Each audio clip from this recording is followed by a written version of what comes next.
옆에 계신 분들과 인사하도록 하겠습니다. 한 주간 잘 지냈니? 라고 인사하도록 하겠습니다. 벌써 여름이 다 됐죠? 우리 하나님의 말씀 보도록 하겠습니다. 빌립보서 2장 19절로 30절까지 말씀인데 앞에 두 절이랑 뒤에 두 절만 읽어볼게요. 빌립보서 2장 19절, 20절, 29절, 30절 말씀.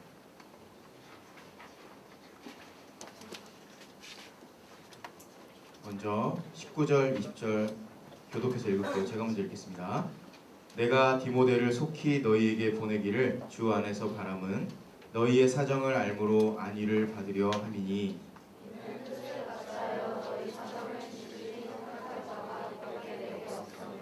제가 29절 읽을 테니까 30절 같이 읽을게요. 이러므로 너희가 주 안에서 모든 기쁨으로 그를 영접하고 또 이와 같은 자들을 존귀히 여기라. 그가 그리스도의 일을 위하여 죽게 이르도 자기 목숨을 돌보지 아니한 것은 나를 섬기는 너희의 일에 부족함을 채우려 함이니라. 아멘. 대학 내일 20대 연구소에서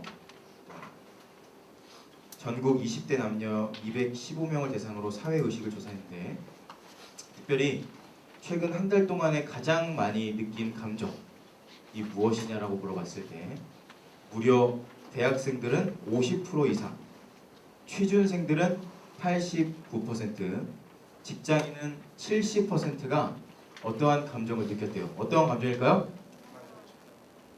주보에 힌트가 있어요. 무기력입니다. 무기력. 무기력은 어떤 것도 하고 싶지 않고 해봐야 바뀌지 않는다는 생각에서부터 비롯되는 거거든요. 무기력은 자존감을 저하시키게 되고 그리고 자기 존재에 대한 비하 그리고 노멸감, 자괴감이 찾아오면서 어떻게 될까요? 자기 포기, 자기 학대, 혐오 그리고 중독으로 빠지면서 급기야 어디로 가게 될까요? 죽음으로 향하게 되는 것이 바로 무기력입니다. 고영성 작가가 무기력을 어떻게 극복할 것인가라는 글에서 이렇게 얘기해요. 무기력에 빠지는 첫 번째 원인으로 무엇을 얘기하냐면 잘못된 목적, 잘못된 목표 설정이라고 얘기해요. 그럼 이런 거죠. 현실과 목표 사이에 너무 큰 간극이 있는 거예요. 그 괴리감이 너무 커요. 그러니까 그 괴리감이 너무 큰 목표를 세우고 내 삶에서 실패가 거듭되니까 끊임없이 무기력에 빠지게 되는 거죠. 예를 들어볼까요? 저는 세계 최고의 요리사가 되고 싶습니다. 라는 꿈이 있어요. 혹은 연봉 1억이 저의 목표입니다. 그리고 제가 만든 앱으로 이 세상을 변화시키고 싶어요. 다 좋은 거죠? 그리고 저는 유명한 가수나 모델이나 아니면 정말 뛰어난 댄서가 되고 싶어요. 영어를 진짜 잘하고 싶어요. 라는 목표를 세우지만 제가 얘기했던 이 원대한 목표들은 반드시 뭐가 쫓아와야 될까요? 뒤에 노력이 쫓아와야 되죠. 노력 없이 되나요? 안 돼요. 그런데 노력은커녕 꿈은 너무 크지만 뭘 해야 될지 몰라요. 막연하고 어떻게 되지? 어떻게 되지 하다가 시간이 가고 계획도 실행도 안 되면서 결국에는 무기력에 빠지게 되죠. 그리고 그 꿈은 그냥 자다가 꾸는 꿈보다 더 못한 꿈이 되어버리는 거죠. 올해 2월에 발간된 아주 사소한 아주 작은 습관의 힘이라는 책이 있어요. 혹시 보신 분? 이 책에서 저자인 제임스 클리어는 고등학교 시절에 총만 받는 야구 선수였거든요. 그런데 어느 날 사고로 어떤 사고가 나냐면 연습하다가 동료의 야구 방망이가 얼굴로 향하게 와요. 얼굴로 가격해요. 그래서 얼굴 뼈가 30조각으로 조각이 나요. 얼굴 뼈가.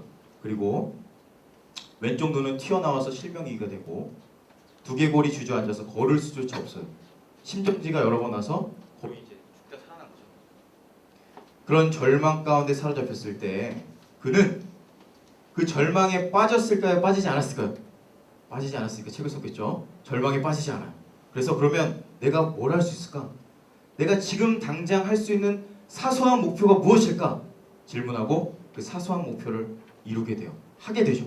그게 뭐였냐면 매일 조금씩만 걷자. 그는 매일 조금씩 걸어요. 조금씩 걸어서 6개월의 시간이 흐른 후에 다시 운동을 하게 되고 6년의 시간이 흐른 후에 대학 최고의 선수가 되게 돼요. 야구 선수로 다시 한번 재기한 거죠. 그리고 지금은 베스트셀러 작가가 됐고 전 세계로 오가면서 자기 개발에 대해서 전문가가 됐어요. 그분이 이렇게 얘기해요. 먼저 내 인생을 점검하고 내가 할 수 있는 사소한 목표를 세우고 그 일에 집중했다. 이렇게 그래서 쓴 것을 본 적이 있는데 그는 대단한 것을 하려고 한 게 아니었어요. 나는 세계 최고의 야구 선수가 될 거다. 베스트셀러 작가가 될 거다가 아니었어요. 그냥 뭘 했냐면 수면 패턴을 바꿨어요. 그리고 기숙사의 침대를 정리했어요. 깨끗하게. 그리고 방이 어지러워 있는 방을 정리했고 그리고 조금씩 걷기 시작했다고 그는 얘기해요. 아주 사소한 습관들이 그를 그렇게 만들어 갔던 것이죠. 그 모든 일을 작은 습관을 통해서 바꿔 나갔고 하나씩 하면서 자신감이 생기고 스스로를 신뢰할 수 있게 됐죠. 그래서 이분이 이제 성적을 받았대요. 대학교에서 올 A를 받는 아주 기적 같은 일이 일어난 거죠. 그 모든 일의 시작은 뭐였냐면 목표를 원대하게 잡고 꿈을 크게 꾸는 게 아니었고 집 정리하는 거였지. 방 정리. 방부터 정리했고 그리고 일찍 잤어요. 일찍 일어났고 그리고 내가 할 수 있는 양만큼만 매일매일 걷기 시작했을 때 그의 삶이 드라마틱하게 바뀔 수 있었다고 얘기합니다. 여러분 수학을 정복하고 싶다고 미적분을 풀면 될까요? 먼저 해야 될 게 뭘까요? 더하기 빼기거든요. 곱하기 나누기거든요. 구구단이 안 되는데 미적분을 풀 수 있을까요? 저에게 주님께서 동일하게 질문해 오셨습니다. 목사로서 너에게 기초가 뭐니? 너에게 덧셈, 뺄셈, 곱하기, 나누기, 구구단이 뭐니 너에게? 저에게 뭘까요 그게? 위대한 설교자가 되거나 하나님을 선포하는 설교자가 되는 걸까요? 절대 아니에요. 시간 약속 잘 지키고 아침에 일어나서 잤던 그 이불을 잘 정리하고 그리고 너의 집을 깨끗하게 정리하고 너에게 맡겨준 일을 하나부터 사소한 것부터 해나가는 것부터 시작된다는 거죠. 하나님 앞에서 정직하게 성실하게 아무 보는 사람 없지만 모든 사람이 보는 것처럼 하나하나 사소한 것을 하는 것. 이런 사소한 것들이 저와 여러분의 기초가 아닐까요? 여러분의 기초는 뭘까요? 예수님은 이 땅을 변화시키기 위해 이 땅에 오셨지만 그분이 한 것은 위대한 일을 하려고 뭐 특별한 에너지를 발산하거나 뭐 어벤져스처럼 뭐 뭘 한 게 아니었어요. 기적을 일으키셨지만 그분은 그 앞에 있는 것부터 사소한 한 명에게 자신의 마음을 드렸어요. 자, 여러분에게 한번 질문해 볼게요. 여러분 예수님 믿으시고 여러분은 예수님의 자녀잖아요. 그럼 우리도 우리의 삶에서 기적과 은혜가 또 우리 삶 가운데 변화가 막 일어나야 되는데 최소한 무기력은 없어야 되는데 왜 이렇게 우리 삶은 무기력할까요? 왜? 터무니없이 높은 이상과 목표를 세우고 그 목표만을 쫓아서 달려가면서 내 앞에 있는 사소한 것들, 내가 해야 되는 최소한의 것들을 하지 않고 그것들을 무시하고 영혼들을 무시하고 나에게 맡겨주신 가정과 나에게 있는 작은 일들을 무시하면서 그 꿈만을 쫓아가고 있지는 않는지 한번 물어보세요. 누가복음 19장 17절 말씀 제가 읽어드릴게요. 주인이 이르되 참 잘하였다 착한 종이여 내가 지극히 작은 것에 충성하였으니 열볼 권세를 차지하라 하고 하나님 나라의 원리는 큰 것으로부터 시작돼서 그 큰 것을 받아서 작은 게 가는 게 아니라 작은 것부터 사소한 것부터 점점 커지는 것으로 가는 거예요. 그리고 하나님의 나라의 원리는 내 옆에 있는 사람, 나와 옆에 있는 사람, 가족으로부터 옆으로 공동체로 흘러가는 것이 하나님 나라의 원리입니다. 자기에게 주어진 기본적이고 사소한 것들, 사람으로서 해야 될 것들을 다 놓치면서 엄청난 것을 내가 하겠다. 한번 스스로에게 질문해 보세요. 하나님이 여러분 하나님의 입장에서 여러분 그런 사람에게 그걸 맡길 수 있을까요? 하나님 입장에서 여러분 보스인데 여러분 밑에 있는 사람들이 사소한 거 하나도 거짓말하고 시간 약속 안 지키고 자기 마음대로 하는데 더 큰 것을 맡길 수 있을까요? 오늘 같은 맥락에서 두 명의 인물이 등장해요. 디모데와 에바브로디도라는 두 명의 사람인데 한번 20절 말씀 읽어볼게요. 빌립보서 오늘 말씀 읽었던 것 중에서 20절 말씀 한번 다 같이 읽어볼게요. 자, 시작! 이는 뜻을 같이하여 너희 사정을 진실히 생각할 자가 이밖에 내게 없습니다. 여기에 나오는 진실하다는 말은 바로 헬라어로 그네시오스라는 말인데 진정으로, 정말로, 참으로라는 뜻을 가지고 있어요. 우리말 성경으로 이렇게 돼 있어요. 나에게는 디모데와 같은 마음으로 진심으로 여러분의 형편을 염려하여 줄 사람이 아무도 없습니다. 여러분 중에서 혹시 무기력하거나 의욕이 없어요. 매일 피곤해요. 매일 힘이 없어요. 라는 사람이 있으십니까? 믿음 생활도 잘하고 싶고 그리고 세상에서 학교에서 인정받고 학점 잘 받고 좋은데 취업하고 싶어요. 그렇다면 단수단 것, 내가 할 수 있는 것을 오늘 해 나감으로써 하나님께서 여러분에게 맡겨주신 것을 하나씩 하나씩 인정받으시고 하나님 앞에서 그것을 한번 해보시기 바랍니다. 만나게 하신 영혼들, 맡겨주신 영혼들을 그냥 어쩌다가 나에게 걸려서 만나게 된 게 아니라 나에게 주어진 이 영혼, 나에게 허락해 주신 우리 엄마 아빠는 내가 사랑하고 내가 섬겨야 될 분이구나.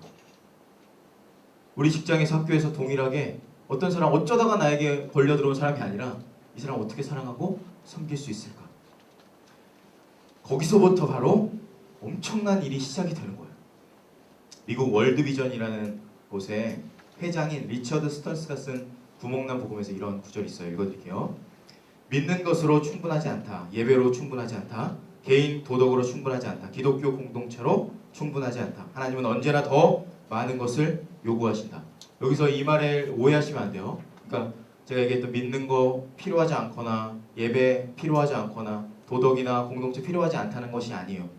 이것이 필요하고 중요하지만 그 모든 것이 귀하지만 그거보다 더 중요한 것이 뒤에 나와요.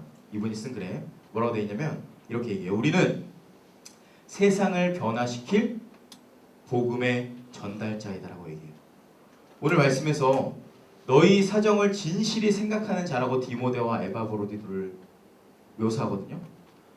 그러니까 디모데와 에바브로디도는 자기만이 아니라 옆에 있는 사람들에게 그 사랑과 그 은혜를 전달할 수 있는 통로의 역할을 감당하고 있었어요. 빌립보서 2장 21절 말씀 읽어볼게요. 오늘 아까 읽었던 말씀 뒷부분 21절 말씀. 그들이 시작. 그들이 다 자기 일을 구하고 그리스도 예수의 일을 구하지 아니하되. 이것은 그들은 누굴까요? 디모데와 에바브로디도가 아니에요. 여기서는 디모데와 에바브로디도가 아닌 사람들은 자기 일밖에 모른다는 거예요. 그런데 디모데와 에바브로디도는 자기 일뿐만 아니라 옆에 있는 사람들 예수의 일을 감당하고 있다라고 얘기하는 거죠. 나밖에 모르고 나만을 추구하는 것은 바로 말세의 모습이에요. 마지막 때 나밖에 모르고 자아를 추구하는 것이 바로 사실 우리의 모습이기도 하잖아요. 내일 내가 하는 거 자아에 집중하는 것이 우리의 모습이기도 한데 거기에 집중하는 것이 아니라 오늘 말씀처럼 이 시대와 이 사명과 오늘 나에게 맡겨주신 것이 무엇일까에 질문하는 것이 디모데와 에바브로의 모습이라는 거죠. 여기까지 우리의 모습이 확장되는 거죠. 그래서 요한복음 3장 16절 말씀이 뭐죠? 하나님이 세상을 얼마큼 사랑해요?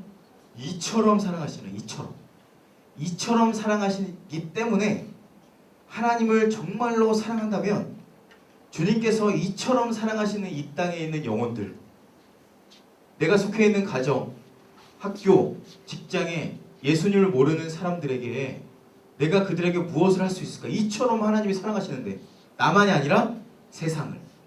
그럼 내가 무엇을 할 수 있을까를 질문할 수 있게 되겠죠. 하나님이 자신의 생명을 가지고 핏값 주고 산 나뿐만 아니라 주변의 사람들, 그 사람에게 내가 뭘 할 수 있을까를 질문할 수 있어야 된다는 거죠. 여러분은 여러분의 시선과 마음을 물론 나에게 두고 있지만 그 그 마음을 나에게 두고 있는 것에 결국에 그 목표와 그 골을 어디로 두고 계신가요? 스스로에게 물어보세요. 내가 지금 무엇을 위해서 이걸 하고 있지? 나만 잘 먹고 잘 살려고 나만을 추구하고 이거 하고 있는 거 아닌가? 윌리엄 캐리는 이런 말을 했어요. 하나님으로부터 위대한 일을 기대하십시오. 한번 따라해 볼까요? 하나님으로부터 위대한 일을 기대하십시오. 그리고 또 이렇게 얘기해요. 하나님을 위하여 위대한 일을 시도하십시오. 네, 거의 목소리가 거의 뭐 들어가는데 자, 다시 한번 처음부터 해야 될 것 같아요. 사소한 것부터 우리 한번 해볼까요? 다시 한번 따라해 볼게요. 하나님으로부터 위대한 일을 기대하십시오. 하나님을 위하여 위대한 일을 시도하십시오. 바울이 왜 이렇게 빌립보서를 쓰고 성경을 이렇게 많이 남겼을까요? 우리에게 이렇게 힘드시고 피곤하시고 바빴을 텐데 왜 이렇게 많은 성경을 썼을까요? 바울은 자기가 받은 은혜가 너무너무 큰 거예요. 그리고 그 사랑이 너무 감격스러우니까 이것을 나 혼자서 누리면 안 되고 주변 사람에게 이걸 전해야겠다. 내가 섬겼던 그 교회에 이걸 줘야겠다. 그리고 내 후대에 이 이야기를 남겨야 된다 하고서 이 말씀을 쓴 거죠. 그래서 바울은 그 삶의 정체성을 잘 알고 있었어요. 한번 찾아볼게요. 성경 이사야 61장 1절부터 3절까지 말씀 한번 찾아볼게요. 이사야 61장 1절로 3절까지 말씀. 4, 6, 1, 1부터 3까지 4로 찾으면 되겠죠. 4, 6, 1, 1부터 3까지 이사야 61장 1절로 3절까지 말씀.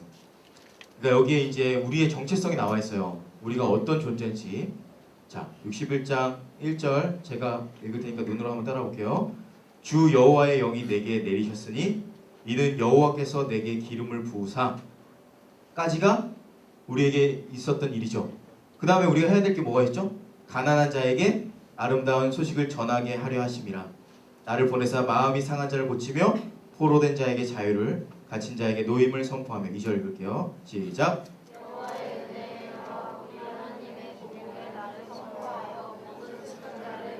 같이 읽겠습니다. 무릇 시온에서 슬퍼하는 자에게 화관을 주어 그 죄를 대신하며 기쁨의 기름으로 그 슬픔을 대신하며 찬송의 옷으로 그 근심을 대신하시고 그들이 의의 나무 곧 여호와께서 심으신 영광을 나타낼 자라 일컬음을 받게 하려 하시니라. 그는 은혜의 감격으로 바울은 사로잡혀 있었지만 기름을 부으시고 여호와의 영이 임한 이유가 오늘 성경에 나오죠. 아까 읽었던 것처럼 가난한 자에게 복음을 전하고 옆에 있는 사람을 살리고 주변에 있는 어려운 사람에게 이 은혜를 흘려보내기 위해서 너에게 바울에게 우리에게 그 은혜를 주셨다는 거죠. 우리도 마찬가지예요. 하나님이 우리를 구원해 주신 이유는 그 기름 부음 받고 너 이제 구원 받았으니까 너 마음대로 살아라. 이제 너 자유야. 라고 주신 게 아니라는 거죠. 그 은혜를 우리에게 주신 이유는 주변에 은혜가 필요하고 그리고 마음이 어려운 이들을 살리고 그들을 섬기기 위해서 우리를 보내신 거고 결국에 이 땅에 우리를 보내신 목적은 네가 잘 먹고 잘 사는 것이 아니라 너가 있는 그곳을 살리고 그들을 하나님께 인도하고 하나님께 인도하는 것을 교회에 데려오는 것으로 착각하시면 안 되고 주님의 사랑을 전하고 그 영혼을 살리는 것으로 이어가기 위함입니다.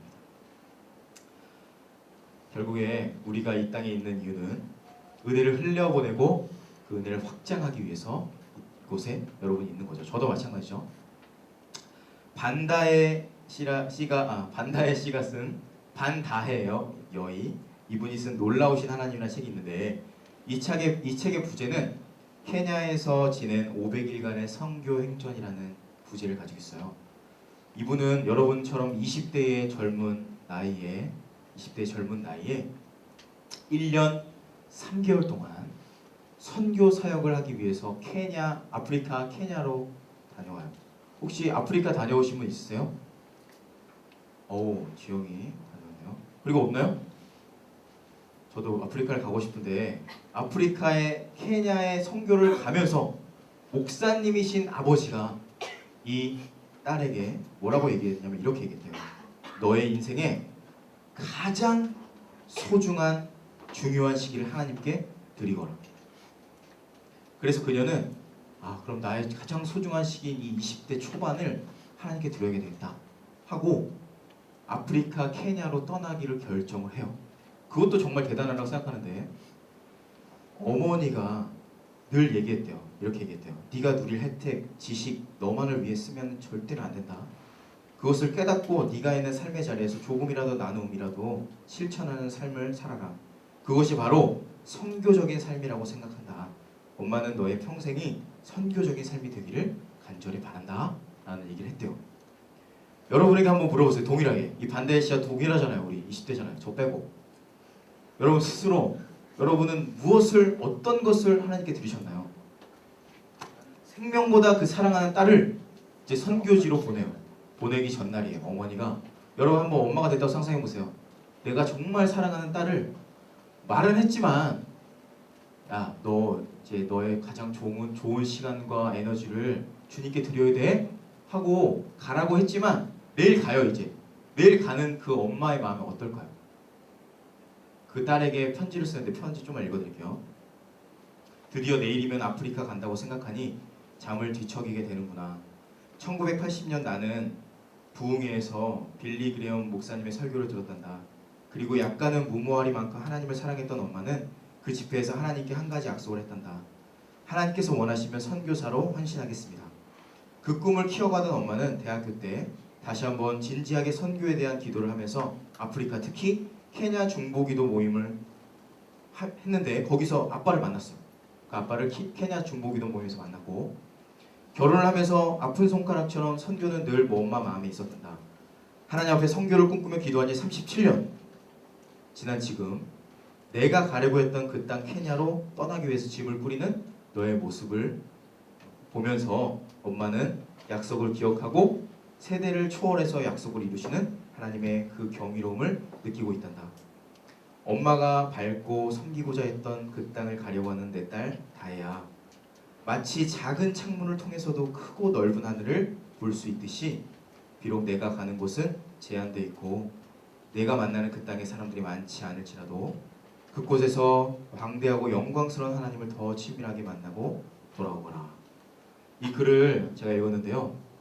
글을 읽으면서 저의 사랑하는 어머니가 생각이 났어요. 저희 사랑하는 어머니는 아직 살아계시거든요. 광명에 계시는데 어머니는 교회를 너무 사랑하셨어요. 그리고 예수님을 하나님을 너무 사랑하셨던 것 같아요. 그래서 당신의 생명을 바쳐서 사모로 살기로 결단을 해요. 그리고 우리 아버지를 만났지만 우리 아버지 제가 말씀드렸었죠? 아버지가 이제 하나님을 알고 있었지만 우리 어머니가 얘기했대요. 프로포즈 했을 때 나는 목사 아니면 결혼 안 합니다. 그 뒤로 신학교를 가게 됐어요. 우리 아버지가. 그래서 만나게 됐는데 그 길을 가면서 제가 봤던 것은 뭐였냐면 그 목회 길이 쉬웠다고 했나요? 어렵다고 했나요? 너무너무 힘든 거예요. 그 길이. 이거 왜 목회를 하지라는 생각이 들 정도로 맨날 헌신하고 맨날 먹을 거 나눠주고 우리도 먹을 게 없는데 제가 그래서 항상 어렸을 때는 제가 좋아하는 요리가 있었어요. 김치볶음밥. 왜냐면 김치 넣어서 볶으면 되니까. 그리고 참치볶음밥. 참치 통조림 넣어서 볶으면 되니까. 그리고 햄볶음밥. 햄 넣어서 볶으면 되니까. 그거밖에 안 먹었어요. 참치, 햄, 김치. 그래서 그거는 잘하는데. 그리고 계란을 꼭 넣어야 돼요. 그리고 집에 항상 우유가 있었는데 어느 날은 우유도 뺏어가는 거예요. 왜냐면 우리 옆집에 아기가 우유가 없대요. 나도 없거든요. 우리 집에도. 그게 아직도 기억이 나요. 우리 집에 우유 없는데 그 우유를 너는 한 잔 먹었으니까 갖다 줘야 돼 라고 갖다 줬을 때 저는 힘들었는데 지나고 나서 생각해보면 우리 어머니 아버지가 왜 그랬는지를 조금씩 알 것 같아요. 그러면서 제가 생각했어요. 내가 목회 길을 간다고 하면 말려야 되는데 부모님은 저를 위해서 어떻게 기도했을까요? 제가 몇 번 얘기했죠? 우리 아들이 정신 차리고 목회의 길을 가게 해주세요라고 기도하는 것을 아침 저녁으로 철야를 하는 거예요. 철야. 거기를 가야 된다는 거예요. 그래서 난 이해가 안 되는 거예요. 왜 본인이 그렇게 고생하지 않았으면 보내면 너무 감사하겠는데 고생한 길을 왜 보내려고 할까? 그리고 나서 목회자가 되기로 꾸역꾸역 그리고 정말 어렵게, 그리고 하나님이 정말 초자연적으로 역사하셔서 그거 다 생략할게요. 일단 됐어요. 목회자 되기로 결단하고 어떤 일이 일어났냐면 이제 오늘 예배를 드리고 이제 다음 주부터는 제가 유치부 사역을 했거든요. 그때 그 당시 이제 다음 주부터는 1월 첫째 주부터는 유치부 거기 교회 가서 이제 인사를 하고 사역을 시작해야 돼요. 그러니까 지난주 오늘까지는 이제 내가 드렸던 그 아버지와 우리 어머니 그리고 이제 작은 교회예요. 정말 성도님들이 2가정, 3가정밖에 안 나는 교회, 작은 교회. 10명도 안 되는 그 교회에서 매주 드리는 예배가 마지막이라는 생각해보세요. 이제 내가 다음 주에 간다. 어머니가 대표 기도를 하는 거예요. 원래 대표 기도 할 때 집사님 3분에서 돌아갔거든요. 근데 딱 그때 우리 어머니가 대표 기도를 하셨어요. 아, 제발 우리 엄마가 아니었으면 했는데 엄마가 기도를 하시면서 우시더라고요. 기도를 못해요. 일단 하다가 그 중간에 이제 끊겨요. 왜냐면 아들이 이제 못 보니까 아들을. 그래서 기도를 하다가 끊기는데 그때 제가 들었던 생각이 뭐였냐면 2가지 마음이 아마 어머니에게 교차되지 않았을까. 첫 번째, 아들이 본인의 뒤를 이어서 목회를 하니까 감사하다. 2번째, 감사하다. 그리고 뿌듯하다. 잘했으면 좋겠다. 이런 마음이 있었겠죠. 2번째, 아들은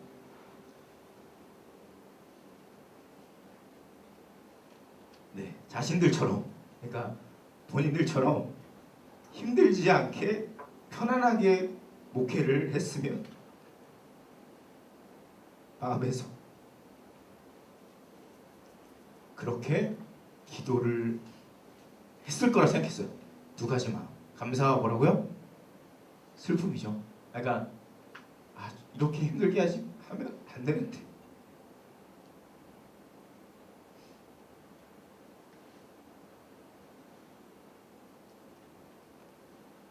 그래서 제가 힘들 때마다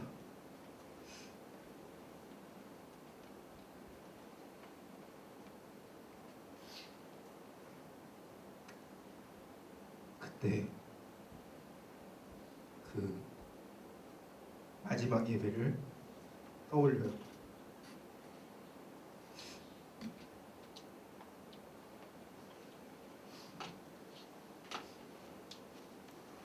죄송해요. 사랑하는 부모님이 그리고 성도님이 2가정 있었는데 그분들이 눈물로 기도해주고 축복해주는 그때가 아직도 생생합니다. 그때 제가 느꼈던 감정은 나같이 자격 없고 소망 없는 자를 이렇게 귀한 가정에서 태어나게 하시고 그리고 그 은혜에 감격해서, 그러니까 그 부모님들이 그 은혜에 너무 감사해서 저 같은 아들을 종으로 쓰임 받을 수 있게 보내주신 그 예배가 아직도 기억에 남습니다. 이번 주에 비슷한 마음을 저에게 하나님 주셨는데 이제 네 차례다. 네 차례. 너는 나를 위해서 무엇을 헌신했니? 너 나 정말 사랑하니?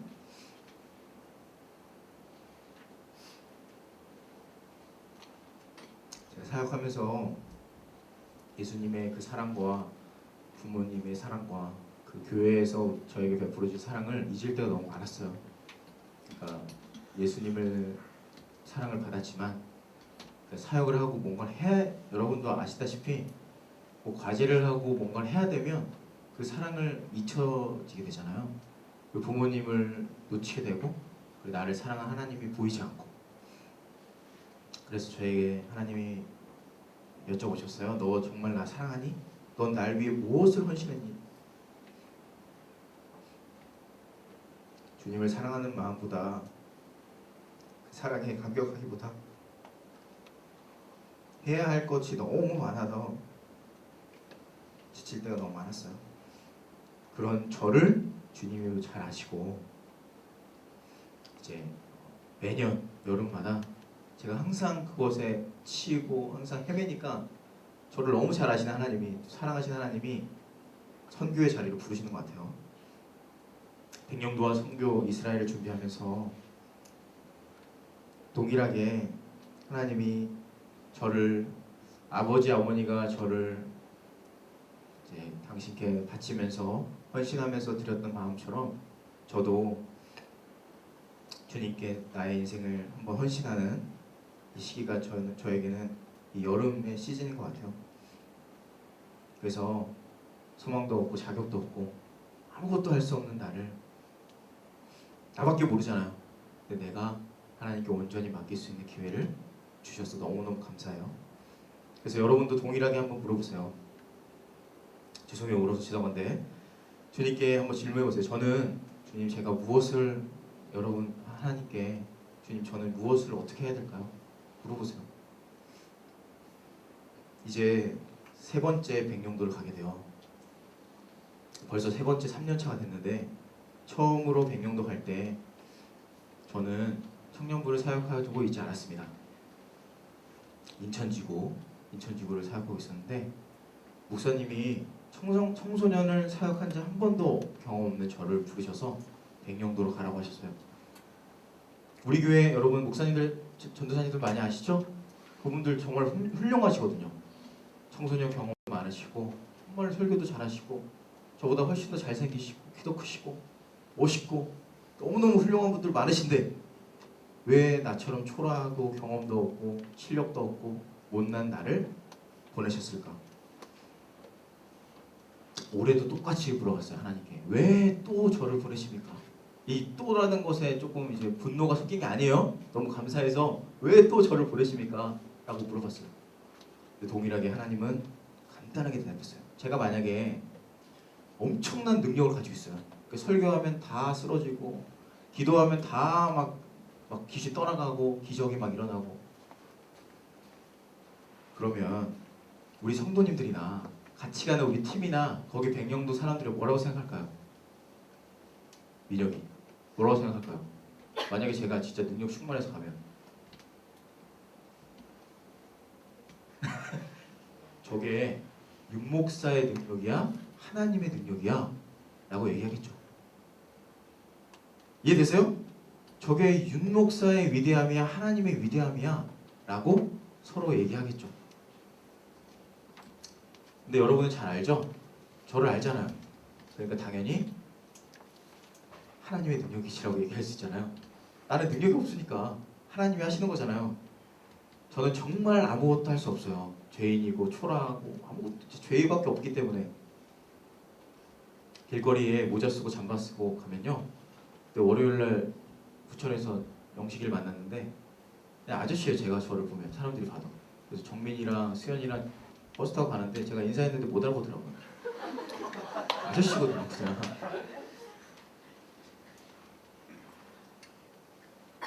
그런데 왜 그런 동네 아저씨 같은 평범하고 초라하고 이렇게 소망 없는 나를 왜 쓰실까요? 왜? 이유는 간단합니다. 그래야지 하나님의 능력이 드러나고 하나님이 높임받기 때문이에요.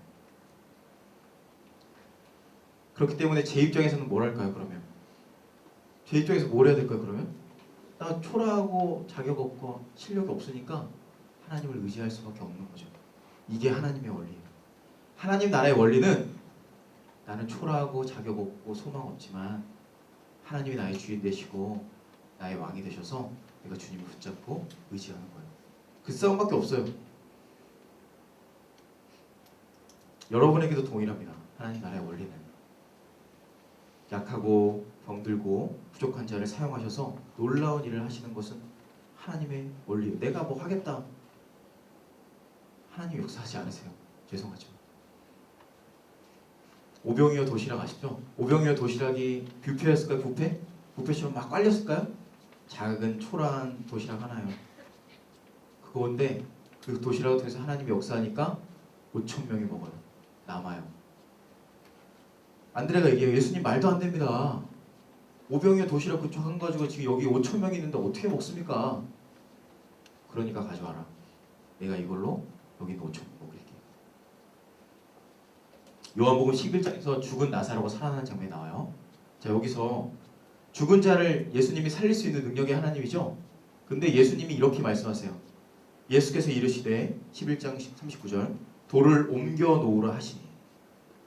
왜 예수님은 죽은 자를 살릴 수 있는 능력이 하나님인데 돌을 옮기라고 했을까 사람한테? 왜?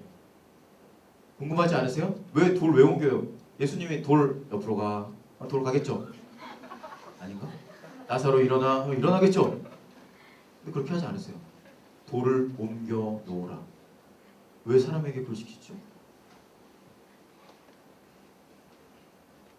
주님은 다 할 수 있으시는 완전한 분이신데 나를 전적으로 의지하는 너 나 의지해서 그 돌을 옮길 수 있어? 그럼 옮겨 해서 이 사람은 그걸 가지고 거기에 함께하길 원하셔서 돌을 옮길 수 있게 하는 거예요. 하나님 하실 수 있죠 다. 근데 함께하길 기뻐하시고 그걸 쓰기를 즐거워하시는 분이세요. 돌을 옮기라고 하시는 거예요. 오병이어 도시락 가져오라고 하시는 거예요. 교만한 이슬방울 하나가 있었어요. 비가 온 다음날 나뭇가지 끝에 이슬방울 하나가 찰랑찰랑 맺혀 있었어요. 다음날 이게 반짝반짝거리고 있겠죠? 이 생각했어요. 이 이슬방울이 저 강물에 내가 들어갈까 말까, 여기 있을까 아니면 빠질까 고민하고 있어요. 내가 이 교만한 이슬방울 이렇게 내가 여기 빠지지 않으면 이거 안 될 텐데, 이거 강물이 이거 완성되지 않을 텐데 나 빠져야 되는데. 어떤 방울이 이렇게 생각해요. 갈까 말까? 내가 저기 들어간다고 저 강물이 뭐 바뀔까? 고민하고 막 생각해요. 이슬 방울 하나로 그 강물에 영향이 있을까요? 여러분 생각해보세요. 있을까요? 아무 영향 없어요. 죄송하지만 우리가 하나님의 그 놀라운 일에 참여한다고 아무런 일도 일어나지도 않고 나에게도 하나님의 그거에 나는 그냥 참여할 뿐이에요. 그 놀라우신 역사에 참여할 뿐이지 내가 참여한다고 하나님의 일이 변화되거나 문제가 되는 것이 아니라는 거예요. 그럼 왜 우리를 거기에 참여하기 원하신다고요? 왜 거기에 빠지기 원한다고요? 초라하고 작은 그 물방울 하나를 그 놀라운 강물의 역사에 함께 하기를 원하시기 때문에 초대한다고요. 초대. 하나님은 우리와 함께 하기를 원하시지 그분 혼자 하기 원하시는 분이 아니시라는 거예요. 이런 걸 경험하지 않으면 인생 살아가면서 매일 혼자 하다가 끝나요. 인생. 하나님은 우리에게 함께하기 원하시고 저에게 동일하게 말씀하셨어요. 사랑하는 요한아, 내가 너와 함께하기 원한다. 너 지금 사역하기 힘들잖아, 청년한데. 근데 내가 백령도 이 사역에 함께하기 원한다. 그리고 이스라엘의 그 엄청난 역사에 너가 함께하길 원한다. 여러분 기억하시기 바랍니다. 이 음성을 듣고 반응하는 사람만 하나님과 함께하는 거예요. 죄송하지만 성경에 있는 수많은 사람들은 이 음성에 반응해서 하나님 제가 하겠습니다. 제가 할 수 있을까요? 저 아무것도 없는데요? 주님 붙들고 내가 하겠습니다 하는 사람만 하나님이 썼어요. 읽어보세요 성경. 디모데와 에바브로디도 저처럼 부족하죠. 연약하죠. 아무것도 없죠. 그런데 하나님 의지해서 하나님의 일을 하면서 하나님 살아계시고 내 정체성은 이거구나. 하나님 놀라우신 하나님이구나. 나는 이렇게 초라한데 엄청난 일을 하시는구나. 반주 부탁드려요. 장 도미니크 봅이라는 사람이 있어요. 혹시 들어보셨나요? 잠수정과 나비라는 책을 쓴 분인데 혹시 이 책 읽어보신 분? 잠수정과 나비. 1995년 12월 8일 이 장 도미니크 보비가 아들과 함께 연극을 보기로 한 날 갑자기 차 안에서 뇌절중으로 쓰러졌어요. 갑자기 이유가 없어요. 쓰러졌는데 20일 동안 혼수 상태를 겪고 일어났어요. 잠에서 깼어요. 깼는데 놀랍게도 모든 전신이 마비가 됐어요. 아무것도 움직이지가 않아요. 딱 하나 움직여요. 어디가 움직일까요? 왼쪽 눈꺼풀만 움직여요. 귀도 움직인대요. 근데 귀는 움직일 수 없죠. 귀랑 눈꺼풀만 움직이게 돼서 나머지는 마비. 하루아침에 식물인간이 된 이 보비는 이 무기력에 빠져서 그냥 처참하게 아무것도 안 하고 죽을 수도 있었는데 자기가 할 수 있는 걸 해요. 뭘 할까요? 이 보비가 눈꺼풀을 깜빡깜빡하면서 글을 쓰기 시작하는데, 책을 쓰기 시작합니다. 책. 놀라운 일이죠. 몇 번 깜빡이면 어디인지 딱 해서 쓰는 거예요, 글을. 이분이 하루 종일 쓰면 책 반쪽 분량을 쓴대요. 그런데 무려 1년 3개월 동안 20만 번을 눈을 깜빡여서 130쪽 분량의 잠수정과 나비를 씁니다. 그런데 더 기가 막힌 일이 벌어져요. 그 책을 완성하고 발간하고 나서 8일 후에 심장마비로 사망해요. 한 작가가 이 보비의 삶을 이렇게 해석해요. 1997년 3월 셋째 주, 잠수정과 나비라는 책은 프랑스 전 서점에 일제히 깔렸다. 저자는 자기만의 필법으로 쓴 자신의 책을 그의 소중한 돈으로 볼 수 있었다. 8일 후 1997년 3월 9일 장 도미니크 보비는 옥죄던 잠수정을 벗어 던지고 나비가 되어 날아갔다. 자유로운 그만의 세계로 우리에게 사랑과 희망의 메시지를 남기고. 여러분, 이 땅에서 어떻게 살고 어떻게 죽기를 원하십니까? 잘 먹고 잘 살고 장수하는 거 중요합니다. 그거 하지 말라는 얘기가 아니에요. 그거 해야 돼요. 잘 하셔야 돼요. 잘 쓰고 잘 벌고 잘 사셔야 돼요. 그런데 이 땅에서 잘 먹고 잘 사는 것보다 훨씬 더 중요한 게 뭐냐면, 내가 이 땅에서 왜 살아야 되나? 나는 어떻게 살아야 되나? 입니다. 이게 없는 삶은 향방도 없고 목적도 없고 힘도 없어요. 결국에 나를 위해 살다가 무기력으로 가든지 혼자 달려가다가 어딘가에 빠져 죽든지, 내 삶을 위해서, 내 성전을 위해서 나를 위한 삶으로 점철될 수밖에 없습니다. 올해 이 사명은 영어로 미션이거든요. 미션을 저에게 주신 하나님께 너무 감사해요. 해야 될 거 너무 많지만 준비해야 될 게 너무 임원 들고 막 밤새서 막 할 게 많아요. 전화하고 여러분에게 연락하고 하는 것도 때로는 귀찮게도 하시고 힘들 때도 있겠지만, 저와 임원들 그리고 목자들, 팀장들 동일한 마음이에요. 나에게 주신 이 사명이 무엇일까? 내가 이 땅에서 왜 살아야 될까? 살면 어떻게 살아야 될까? 그리고 어떻게 죽을까? 그것을 고민할 수 있는 시간이 바로 이번 여름이에요. 아까 그 아버지가 했던 말씀 기억하시죠? 내 인생의 가장 소중한 시간을 하나님께 드리거라. 케냐는 못 가잖아요. 우리가 바쁘니까. 백령도 함께 갔으면 좋겠고요. 이스라엘 함께 갔으면 좋겠고요. 만약에 둘 다 여건이 안 된다면 여러분이 할 수 있는 자리에서 하나님께 여러분의 헌신을 드려보세요. 그래서 여러분을 통해서 하나님이 역사하시는 것이 어떤 것인지 경험하시고, 그걸 좀 누리시고, 그 안에서 나의 안에 계신 예수님, 나를 인도하시는 예수님, 나를 사랑하시는 예수님이 이런 분이구나, 그걸 경험하시는 저와 여러분들 되기를 주의 이름으로 축원합니다. 기도하겠습니다. 하나님, 인생 살아가면서 나를 위해서, 내 인생 위해서, 내 이름을 위해서, 명예를 위해서, 인기를 위해서, 내 미래를 위해서 열심히 여기까지 왔습니다.